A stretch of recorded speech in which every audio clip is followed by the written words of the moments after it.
Hello दोस्तों, तो स्वागत है आपका एक और नाइट ड्राइव वीडियो के साथ। और दोस्तों काफ़ी धन्यवाद आपके लिए, बहुत ज़्यादा धन्यवाद कि आपने इस वीडियो में या फिर लास्ट वीडियो में आपने मेरे को बहुत ज़्यादा सपोर्ट दिखाया। और अब हम 1K के काफ़ी करीब हैं, तो फटाफट से यार चैनल को सब्सक्राइब कर दो। और प्लीज़ यार 1K किसी भी हाल में करा दो यार, प्लीज़ यार दोस्तों, बहुत आभार रहेगा आपका, क्या बताएं अब। दोस्तों हम वीडियो में स्टोरी कवर कर रहे थे man eater leopard of Rudraprayag.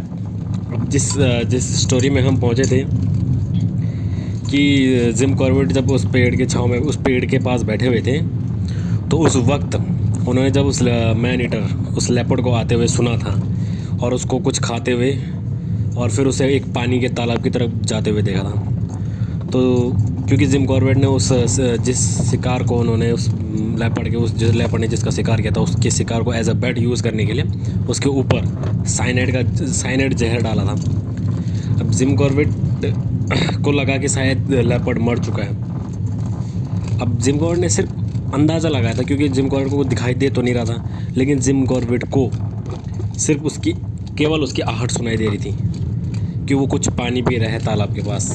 अब इससे आगे की जो कहानी है, अब इसके बाद जिम कॉर्बेट उस पर गोली नहीं दाग उस लेपर्ड पे गोली नहीं दाग सकते थे, क्योंकि उनका जो मानना था कि जो नैनीताल से डॉक्टर ने इस साइनाइड जहर के बारे में बताया था कि ये साइनाइड जहर इस तरीके के जानवर के लिए सबसे बेस्ट होता है उसको मारने के लिए। अब उन्हें लगता था कि ये साइनाइड जहर इसके लिए बहुत ज़्यादा पावरफुल होगा। तो साइनाइड जहर जिस शिकार पे उन्होंने साइनाइड जहर डाला था, वो पॉइज़न डाला था, तो उस पॉइज़न को खा के लेपर्ड मर चुका होगा वो। और तो उन्हें गोली उस पर निशाना दागना उसे ठीक नहीं लगा, क्योंकि उसे लगता था सॉरी यार क्या बोल रहा हूँ मैं, उन्हें लगता था कि जिम कॉर्बेट को लगता था कि शायद ये साइनाइड का जहर असर कर गया होगा और वो कुछ देर बाद साइनाइड जहर का असर होने के बाद वो कुछ देर बाद मर जाएगा। अब जिम कॉर्बेट बाकी रात को भी जितनी बची हुई जो रात थी उस रात में भी पेड़ पर बैठे रहे। अब रास्ते को देखते हुए और आहट को सुनते हुए पूरी रात गुजर गई। अब सुबह होते ही आइवर्सन आए। अब आइवर्सन ने चाय बना रहे थे, तो उस दौरान जिम कॉर्बेट ने आइवर्सन को रात की पूरी घटना सुनाई। अब उसके बाद शिकार के पास पहुंचने पर जिम कॉर्बेट और इन्होंने पाया कि उस लेपर्ड ने, उस मैन ईटर ने वो पूरी टांग खाई थी, जिसका छोटा हिस्सा उससे पिछली रात को वो पहले खा चुका था। अब इस वाले हिस्से पे, इस खाई हुई टांग पे उन्होंने साइनाइड का जहर डाला हुआ था। अब उसमें पूरी उन्होंने साइनाइड की जो पूरी खुराक होती थी वो उसे अच्छे तरीके से भरी हुई थी। अब इसके अलावा वो दो और खुराक खा गया था, जो कंधे और जो पीठ पर रखी गई थी उस महिला के, उस इंसान के शिकार पे। अब मैन ईटर की खोज करनी ज़रूरी थी। इसके लिए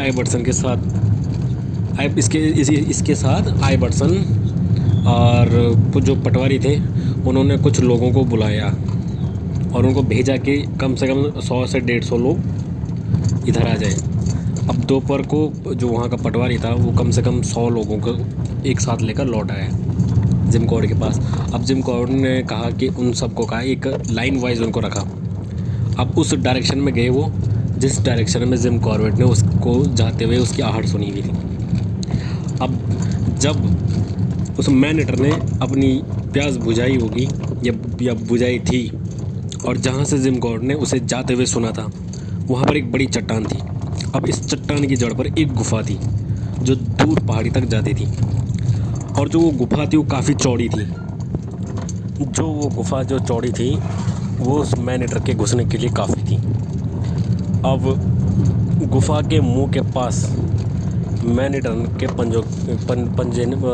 अपने पंजों के निशान लगाए थे, उसको खुरेदा था और अपने शिकार की जो शिकार लेके गया था, जिस शिकार पे उन्होंने साइनाइड जहर डाला हुआ था, उस टांग की एड़ी को वहाँ पर उसने छोड़ दिया था। अब ये इस एड़ी को जब पूरा निगल रहा होगा, तो उसको निगलने के बाद उस मैन ईटर ने वहाँ पर उल्टी कर दी थी।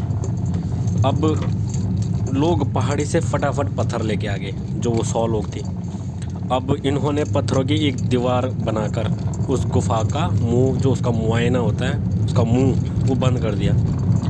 अब इसे तोड़कर मैनीटर के बाहर निकलने की कोई भी गुंजाइश नहीं थी। अब अगली सुबह जिम कॉर्बेट तार की 1 इंच वाली जाली और कुछ टेंट के खूंटे लेकर वहाँ चले गए और उस गुफ़ा के मुंह से पत्थर को हटाकर गुफ़ा के मुंह पर अच्छे तरीके से जाली लगा दी और उसे जाली से बंद कर दिया।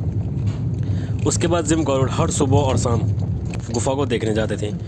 अब क्योंकि इस बीच अलकनंदा के बाएं किनारे वाले साइड किसी भी एक गांव में मैनीटर के समाचार मैनीटर के वारदात की कोई भी समाचार उन्हें नहीं मिली, तो उन्हें लगता था कि शायद ये मैनीटर इस गुफ़ा के अंदर गया है। अब दिनों दिन जिम कॉर्बेट की आशा बदलती होती जा रही थी। अब अगली बार आने पर जिम कॉर्बेट को ऐसा इंडिकेशन अवश्य मिलेगा कि वो मैनीटर मर चुका है। अब 10वीं सुबह जब जिम कॉर्बेट गुफ़ा से लौटे तब भी गुफ़ा की जो जाली थी वो जैसे की तैसी थी। अब उनके लौटते ही वहाँ से आइवर्सन ने जिम कॉर्बेट को एक समाचार सुनाया कि 5 मील दूर रुद्रप्रयाग और बद्रीनाथ का जो मार्ग था उससे 1 मील ऊपर कल रात एक महिला का शिकार कर दिया है मैनीटर ने। अब इससे तो साफ था कि साइनाइड का जो जहर था उस जानवर के लिए वो सही जहर नहीं था। अब जिसके बारे में वो मशहूर था कि वो जहर तगड़ा था और लेकिन ये जहर उस मैनीटर के लिए एक खुराक बन गई थी।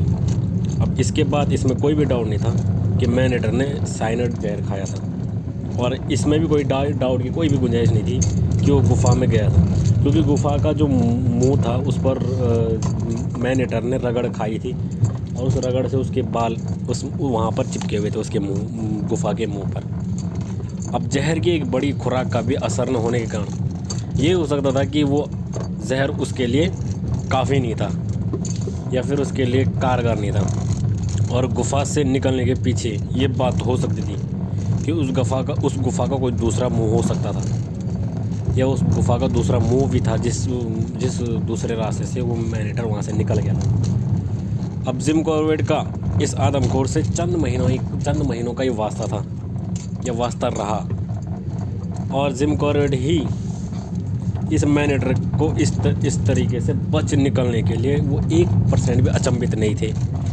क्योंकि 8 साल से उस गढ़वाल के लोगों को जो 8 साल से गढ़वाल के लोग इस मैनीटर के दहशत में थे, तो जब वो 8 साल तक लोगों को चकमा दे सकता था तो जिम कॉर्बेट के लिए ये बात भी कोई अचंभित करने वाली नहीं थी कि ये यहाँ से भी बच सकता था, क्योंकि वो मैनीटर इतना सातिर हो चुका था। और जो वहाँ वैसे भी उस गढ़वाल के लोग उसे एक अलौकिक शक्तियों वाला एक जानवर मानते थे या फिर उसे एक प्रेत आत्मा मानते थे और उनका ये विश्वास भी बहुत मजबूत होता गया कि अब उनका कहना था कि केवल आग ही उन्हें उस प्रेत आत्मा या जो मैनीटर था वो वहाँ के लोग उस मैनीटर को उस नरभक्षी तेंदुए को प्रेत आत्मा मानते थे। तो उनका मानना था कि केवल आग ही उन गढ़वाल के लोगों को उस प्रेत आत्मा से मुक्ति दिला सकती थी। अब ये जो समाचार था वो अगर हर एक के मतलब का हो तो तेज़ी से कहीं से भी कहीं भी पहुंच सकता था। अब इसी तरह मैनीटर को जहर देने और जो गुफ़ा में बंद करने की खबर 10 दिन में ही गढ़वाल के हर व्यक्ति के पास पहुंच चुकी थी। अब ये स्वाभाविक था कि लोगों को इतना भरोसा हो गया था, पूरे गढ़वाल में ये खबर फैल गई थी बीते 10 दिनों में कि मैनीटर उस गुफ़ा के अंदर फंसा हुआ है। तो वहाँ के लोगों को इतना भरोसा हो गया था कि अब वो सावधानीपूर्वक उन्हें रहने की कोई आवश्यकता नहीं है, वो असावधान तरीके से रहने लग गए और उस चक्कर में वो जोखिम लेने लग गए। अब लेकिन उधर मैनीटर जहर का जो इफ़ेक्ट रहता था उससे मुक्त होने के बाद गुफ़ा के दूसरे मुंह से बाहर निकल गया था और जो भी उसे पहला ऐसा कोई जो भी इंसान मिला होगा उसको जो असावधानी रख रहा था, उस मैनीटर ने सबसे पहले उसका शिकार कर दिया। अब जिम कॉर्बेट गुफ़ा को देखने के बाद जल्दी से लौट आए थे, इसलिए उनके पास पूरा दिन पड़ा था। अब नाश्ता करने के बाद आइवर्सन के जो सदी बिल्कुल एक लाइन में चाल चलने वाले जो घोड़े थे उन पर उन्होंने उस पर बैठकर उन्होंने अपने साथ राइफ़ल लिए और वो लोग उस गांव की तरफ चल दिए जहां उस महिला का शिकार किया गया था। या वहाँ से जो शिकार करने की जो खबर आई थी। अब पहले तो ये लोग यात्रा मार्ग पर चले और उसके बाद एक पहाड़ी की तरफ जा रहे एक तिरछे चढ़ाई वाले रास्ते पर ये लोग 1 मील तक चलते रहे कि तभी गांव के रास्ते में वो जगह मिल गई जहाँ पर स्ट्रगल के निशान थे और एक खून का तालाब सा बन गया था, क्योंकि वो उस स्पॉट पे पहुँच चुके थे जहाँ पर उस महिला का शिकार किया था उस मैनेटर ने। अब जो गांव का प्रधान और जो उस मृत महिला के रिश्तेदार गांव में इन लोगों का वेट कर रहे थे। फिर उन लोगों ने उन्हें जिम कॉर्बेट और इनको वो जगह दिखाई जहां पर अंदर से दरवाज़ा बंद करती महिला को तेंदुआ वो मैनेटर उठाकर ले गया था। अब यहाँ से मैनेटर उस महिला को पीठ के बल घसीटता हुआ 100 गज दूर 2 रास्तों के जहाँ पे 2 रास्ते मिलते थे वहाँ तक ले गया था। अब जहाँ उस मैनेटर ने अपनी पकड़ ढीली की और यहाँ पर इस वाले रास्ते पे जहाँ पे अभी ये लोग पहुँचे थे, जहाँ पे इन्हें वो घटना स्थल मिला था जहाँ पर स्ट्रगल के निशान थे, वहीं पर उस मैनेटर ने उस महिला को पूरी तरीके से मार दिया था। अब गांव वालों ने घसीटी जाती और संघर्ष करती महिला की चीख सुनी थी, लेकिन वो इतने डरे हुए थे कि वो उसकी मदद करने के लिए वहाँ पर नहीं जा पाए।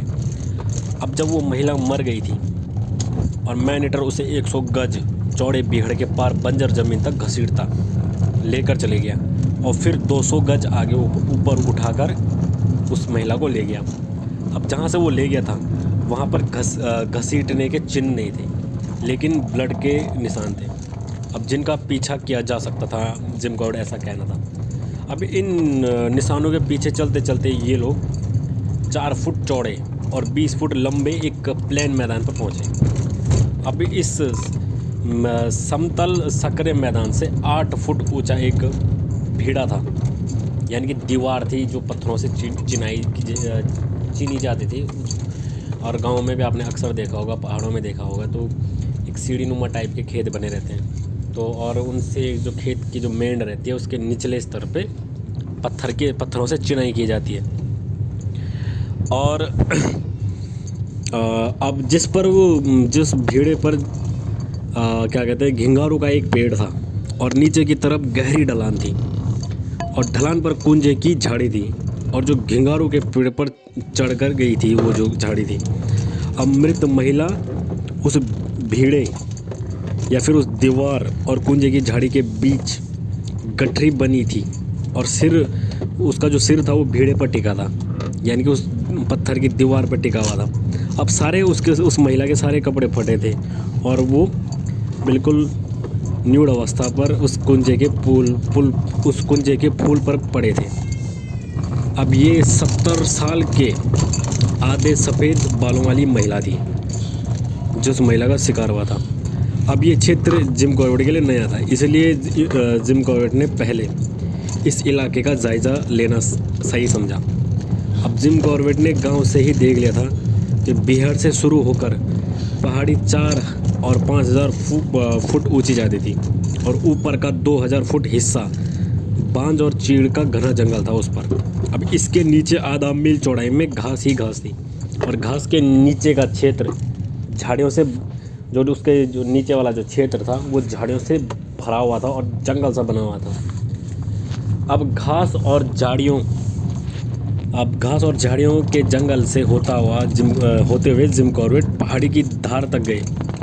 अब जिम कॉर्बेट के सामने चौड़े क्षेत्र में ज़मीन धसी हुई थी जहां वो गए थे और उससे आधा मील नीचे यात्रा मार्ग तक ऐसे ही था। जो उसके नीचे जाने वाला जो रास्ता था यात्रा मार्ग, वहां तक ऐसे ही रास्ता बना हुआ था।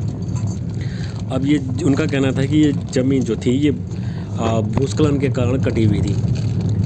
अब ये धसी ज़मीन ऊपरी छोर पर करीब 100 गज चौड़ी थी। अब इस कटाव के ऊपर जहाँ महिला का जो मृत शरीर रखा हुआ था वो खुला, जिस जगह पर वो रखा हुआ है जिस महिला का शिकार हुआ था उसको जहाँ पर रखा हुआ था वो एक खुला मैदान था। अब मैदान जहाँ पर वो रखा हुआ था वो मैदान कटा था और नमी वाली भूमि थी और उसमें कई बड़े बड़े पेड़ थे जिसके नीचे झाड़ियाँ थी और कटाव के ऊपरी छोर पर चट्टान उभरी हुई थी। अब ये चट्टान आगे की ओर झुकी ऐसी लगती थी जैसे कुछ देख रही हो। इस तरीके से उस पहाड़ी का जो डिज़ाइन था वो नीचे की तरफ ऐसे झुकी हुई थी कि उसको देख के ऐसा लगता था कि ये जो चोटी है वो कुछ देख रही है नीचे की ओर। इसकी ऊंचाई, इस चट्टान की जो ऊंचाई थी वो करीब 20 से 40 फुट के बीच थी और इसकी जो लंबाई 100 गज के करीब रही होगी। अब इस चट्टान के बीच में कुछ फुट चौड़ा एक गहरा पोखर यानी कि पानी का तालाब था, जिसके नीचे पानी की एक धारा जाती थी। अब चट्टान के ऊपर झाड़ियों के जंगल की एक पट्टी थी और उसके ऊपर घास वाली ज़मीन थी। जिम गॉर्डन ने सावधानी से मैदान का वो लिया जायज़ा लिया। अब जिम गॉर्डन का अनुमान था कि मैन ईटर कटाव वाली ज़मीन के बीच झाड़ियों में है और जिम गॉर्डन चाहते थे कि वो जब तक जिम गॉर्डन के लिए सुविधाजनक न हो, मैन ईटर को इनकी जो प्रेजेंस है उसका आभास न हो पाए। अब जिम गॉर्डन को ये पता करना था कि मैन ईटर लगभग किस स्थान पर वो विशेष रूप से हो सकता था और ये जानने के लिए कि जिम कॉर्बेट शिकार के पास गए। अब गांव में इन लोगों को बताया गया था कि मैन ईटर के महिला को मारने के थोड़ी देर बाद ही सुबह हो गई थी, क्योंकि कुछ समय उस महिला को मारने में उसे 400 गज दूर ले जाने और उसका एक हिस्सा खाने में लगा होगा। इसलिए ये तो सही तरीके का अनुमान लगाया जा सकता था या लगाया जा सकता है कि दिन चढ़ आया होगा और जानकर उसने उस महिला के शिकार को उस झाड़ियों के बीच छुपाया होगा और वहाँ से वो चलता बना होगा। अब जिस पहाड़ी पर जिस पहाड़ी पर वो शिकार रखा गया था वहाँ से पूरा गांव दिखाई दे रहा था। अब ये तो स्पष्ट था कि जब मैन ईटर शिकार को खा रहा होगा उस समय गांव में हलचल मची होगी। इसलिए जहाँ तक हो सका उसने अपने शिकार को छुपाने का जितनी कोशिश हो सकती थी उसने उस शिकार को छुपाने की कोशिश की। दोस्तों मैं आपको इसी बात पे एक बात बता देता हूँ। मैंने देखा है कई बार वाइल्ड लाइफ। अब आपको लगता है कि मेरा नॉलेज कितना है या नहीं है, लेकिन जहाँ तक मैंने एक्सपीरियंस या उस चीज़ को देखा है या सुना है, जाना है, तो जो या फिर क्या बोलते हैं लेपर्ड हो या फिर टाइगर हो, जब वो किसी शिकार को करते हैं और वो उस शिकार को आधा खाते हैं तो उस शिकार को पूरा नहीं खा सकते। जब तो क्या करते हैं वो शिकार को छुपा देते हैं और बहुत अच्छी तरीके से छुपा देते हैं। पत्थरों का क्या कहते हैं पत्तियों के बीच छुपा देते हैं या झाड़ियों के बीच छुपा देते हैं या पेड़ों के बीच छुपा देते हैं। तो ये इनमें इतना सेंस होता है। अब वैसे भी ये मैन ईटर लेपर्ड था ये रुद्रप्रयाग का, ये तो बहुत ज़्यादा शातिर था। इसकी जो सोच थी ये एक्स्ट्रा लेवल, बहुत हाई लेवल पे थी इसकी। अब जिस ज़मीन पर उसने उस शिकार को रखा था वो ज़मीन सख्त होने के कारण उस ज़मीन पर कहीं भी मैन ईटर के पंजों के निशान नहीं थे। अब जिम कॉर्बेट अपने अनुमान से उस सीध में चलने लगे जहाँ जिम कॉर्बेट समझते थे कि मैन ईटर यहाँ से गया होगा। अब जिम कॉर्बेट आधा मील आगे गए तो जिम कॉर्बेट ने पाया कि अब गांव दिखना उनके लिए बंद हो गया था। अब जो कटाव वाली ज़मीन थी वो शुरू होने को थी। अब ऐसे में जिम कॉर्बेट ये देखकर खुश हो गए कि वो उसी रास्ते पर आगे बढ़ रहे थे जिस रास्ते पर मैन ईटर गया था और यहाँ से झाड़ी थी और कुछ खुदी हुई मिट्टी थी। अब जिम कॉर्बेट समझते हैं कि यहाँ पर उसने काफ़ी देर आराम किया होगा उस मैन ईटर ने और उसके पंजों के निशानों से पता चलता था कि इस जगह से उठकर वो कटाव वाली ज़मीन पर चट्टान के ऊपर वाले छोर से 50 गज नीचे से गया होगा। अब जिम कॉर्बेट आधे घंटे तक उसी स्पॉट पर रहे जहाँ पर मैन ईटर ने आराम किया था। अब जिम कॉर्बेट ने पेड़ और झाड़ियों के उस जंगल को इस होप से देखते रहे कि मैन ईटर हिलेगा डुलेगा और अपनी जगह से हटेगा, क्योंकि उन्हें लग रहा था कि सामने वाली झाड़ियों में मैन ईटर छुपा हुआ है। अब इस तरीके से टोह लेते हुए जिम कॉर्बेट जब कुछ मिनट हो गए थे तो सूखी पत्तियों पर हलचल ने जिम कॉर्बेट का ध्यान खींच लिया। अब जो वहाँ पर पक्षियाँ थी और पत्तियों पर दाना खोजते, जो वहाँ पर उस इलाके में जो पंछियाँ थी वो उनकी चहचकाने वाली आवाज़ आई। या फिर चहचहाने वाली आवाज़, जो भी बोलते हैं। मेरा थोड़ा फंबल हो रहा है दोस्तों, पर कोई नहीं। तो पक्षियाँ जो वहाँ पर जो चहचहा रही थी, तो वो वहाँ पे दाना खोजते हुए सावधानी से चल रहे थे। अब जहाँ तक मैनीटर की खबर का सवाल है, ये पंछी जंगल में सबसे अच्छे खबरी होते हैं। अब जिम कॉर्बेट मैनीटर का पता लगाने के लिए पक्षियों के उस जोड़े की मदद लेने लगे, जो कोई उन लोगों की गतिविधि उस मैनीटर के बारे में पता लगाने के लिए उन्होंने उस पंछी के उस जोड़े जहाँ पर वो चहचहा रही थी, उनकी मदद लेने लगे। अब कोई भी मूवमेंट नहीं हुई और ना ही कोई आहट हुई। अब जैसे पता चलता था कि मैनीटर कटाव वाली ज़मीन पर ही है, लेकिन वो वहीं था। अब ये जिम कॉर्बेट अभी भी मानते हैं, लेकिन एक तरफ से निशाना नहीं मिलेगा और जिम कॉर्बेट दूसरा रास्ता तलाशने लगे, क्योंकि उन्हें वहाँ से सही डायरेक्शन या निशाना साधने के लिए उन्हें एक सही स्पॉट नहीं मिल रहा था। तो वो दूसरा रास्ता तलाशने लगे।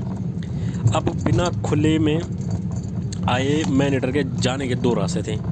एक तो पहाड़ी से नीचे उतरकर उस यात्रा मार्ग की तरफ जा रहा था, और दूसरा उस पहाड़ी की ओर जा रहा था। अब उसके नीचे की तरफ वहाँ तक उसके नीचे की तरफ मैं जिम कॉर्बेट को जाने से कोई भी बेनिफिट नहीं था। लेकिन अगर जिम कॉर्बेट उससे ऊपर की तरफ, उसके ऊपर की तरफ भागते हैं, या उस चट्टान की खोह से शिकार के क्या कहते हैं, उस चट्टान के खोह से उसके ऊपरी सबसे ऊपरी छोर पर और उसके ऊपर के झाड़ियों में आश्रय लेने जाएंगे, और या फिर ऐसे में जिम कॉर्बेट उस पर निशाना लगा सकते थे। उनका ऐसा सोचना था। उसके बाद जिम कॉर्बेट का कहना था कि वो कटान वाले ढलान पर उस स्थान से, उस स्पॉट से कुछ नीचे से ही आगे बढ़े, जहाँ पे जिम कॉर्बेट सोच रहे थे कि मैनीटर बैठा हुआ है। अब जिम कॉर्बेट घुमावदार पगडंडी पर चलने लगे और उसके उस ढलान की ऊपरी ओर की तरफ चढ़ाई करने लगे। लेकिन हर मोड़ के बाद जिम कॉर्बेट कुछ फुट ऊपर बढ़ रहे थे। अब जिम कॉर्बेट को उस खोह पर नज़र रखने की ज़रूरत थी, क्योंकि उसके कुछ नीचे वो पंछियों का जो जोड़ा था वो चल रहा था, वो दाने चर रहे थे, और मैनीटर के हरकत में वो उनकी मदद करते, मैनीटर की मौजूदगी या फिर उसकी मूवमेंट को वो कैच कर रहे थे। अब वो जो पंछी थे वो जिम कॉर्बेट को खबर करने से नहीं चूकते, ऐसा उनका उस मैनीटर के हाथ को वो जो पंछी थे वो उनके माध्यम से वो पता कर सकते थे। कटाव वाली जो ज़मीन थी उस पर कैंची काट कर चलते हुए जिम कॉर्बेट 40 गज ऊपर आ गए थे और खोह से 10 गज नीचे बाईं ओर पहुंच गए थे। जहां पर ये दाईं ओर पहुंचे तो वहां से उन पंछियों ने जिम कॉर्बेट को सूचित कर दिया था, और वो उड़कर बांज के पेड़ पर बैठ गए थे और एक शाख से दूसरी शाख पर फुदक रहे थे। उनकी आवाज़ पहाड़ी पर आधे मील दूर तक सुनी जा सकती थी। अब तुरंत गोली दागने के लिए राइफल को तैयार रखना था, और पकड़ते हुए जिम कॉर्बेट 1 मिनट तक स्थिर खड़े रहे और फिर धीरे धीरे आगे बढ़ना उन्होंने शुरू कर दिया। अब ये जो ज़मीन थी वो गीली और फिसलन भरी थी, और खोह पर नज़र गड़ाए जिम कॉर्बेट ने 2 ही कदम आगे बढ़ाए थे कि रबर के उनके जो जूते थे वो रबड़ के जूते थे, उसकी जो तली थी वो गीली ज़मीन पर जैसे ही पड़ी वो फिसल गए। जब तक जिम कॉर्बेट अपना संतुलन बनाते, मैनीटर ऊपर की खोह जो उस चट्टान के ऊपर ही खोह थी उसकी तरफ कूदा, और ऊपर झाड़ी में रहने वाले काले मुर्गों का झुंड जिम कॉर्बेट के सिर के ऊपर से नीचे की ओर उड़ गए। अब ये जिम कॉर्बेट का दूसरा प्रयास था जो असफल रहा, और अगर यदि जिम कॉर्बेट इस मैनीटर को उसी तरफ आसानी से भगा सकते थे जिस तरफ से वो आया था, लेकिन इससे कोई फ़ायदा नहीं होने वाला था, क्योंकि चट्टान की जो दरार थी वो तब तक दिखाई नहीं देती जब तक जिम कॉर्बेट उससे ठीक ऊपर नहीं पहुंच जाते, और जब जिम कॉर्बेट वहाँ पहुँचे और वहाँ से अपनी पोजीशन लेते, मैनीटर दूर नीचे की तरफ तब तक निकल चुका था। अब इससे आगे की जो कहानी है वो हम नेक्स्ट स्टोरी में कवर करेंगे। अगर आपको वीडियो पसंद आई होगी तो प्लीज़ चैनल को सब्सक्राइब कर दें यार दोस्तों, प्लीज़ यार 1K करा दो यार प्लीज़। बाकी मिलते हैं हम आपको अगली वीडियो में, तब तक के लिए धन्यवाद। जय हिंद, जय भारत।